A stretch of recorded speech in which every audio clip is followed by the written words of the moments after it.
Halos ilang araw na din pala tayo na hindi nakapagbiyahe. Babawi tayo ngayon mga par. Pero bago lahat, ako nga po pala si Jack. Maraming pangarap para sa pamilya. Bago nga pala mag alas 12 ng tanghali, uwi na din tayo mga par. Para kahit pa paano makapagpahinga pa bago magtinda. Naisipan ko nga pala magbiyahe ngayon kasi sabi ko ang init-init naman ng panahon kaya pwede pa ako magbiyahe. At ayun na nga mga par, first booking ko nga pala nagbigay agad ng tip si ate. Worth it din pala yung pag-aantay ko sa kanya. Pero kung hindi, ay naku, gigil na naman ng tomboy.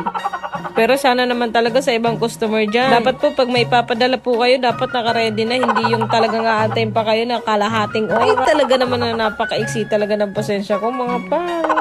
Sa totoo lang po talaga, ayoko talagang pinag-aantay ako mga par. Gusto ko kasi ako lang yung inaantay.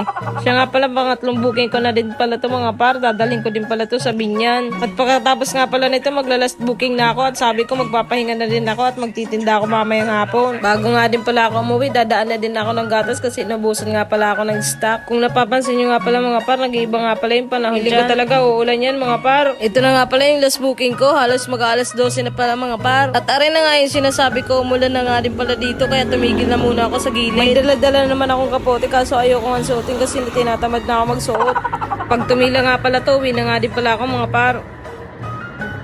Fast forward na nga din pala tayo pagdating ko nga pala sa bahay. Inayos ko na din yung mga paninda ko at yun na nga may bumili na nga din.